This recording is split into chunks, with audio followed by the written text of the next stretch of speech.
ជាពលករមានបែងដងចិត្តស្មោះសររូបសម្បត្តិល្អច្រៀងក៏ពីរូបជុំរៀបបងប្អូនពីសៀងអូនតែស្អាតខ្ញុំនេះពិត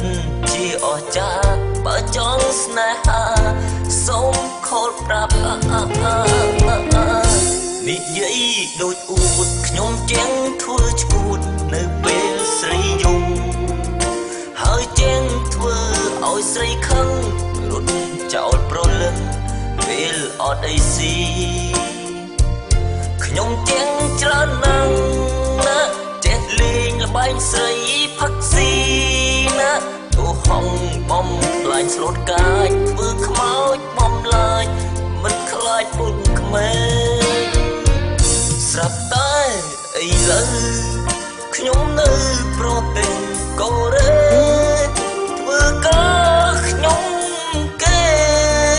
ខាងផ្នែកឧស្សាហកម្មជុំរៀបចោះបាត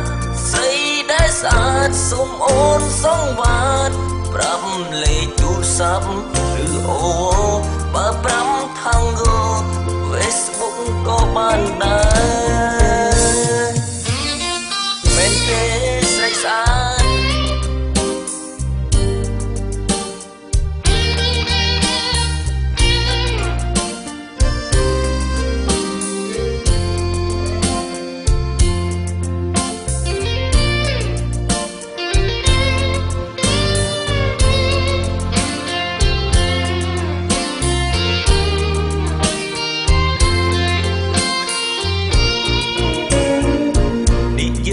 ដូចអួតខ្ញុំចេះធ្វើឈួតនៅពេលស្រីយំហើយចេះធ្វើឲ្យស្រីខឹងរត់ចោលប្រលឹងពេលអត់អីស៊ីខ្ញុំចេះច្រើនណាស់ណាចេះលេងល្បែងស្រីផឹកស៊ីណាទូហងបំខ្លាញ់ស្លូតកាយធ្វើខ្មោចបំឡាយមិនខ្លាចពុំក្មេងតែឥឡូវ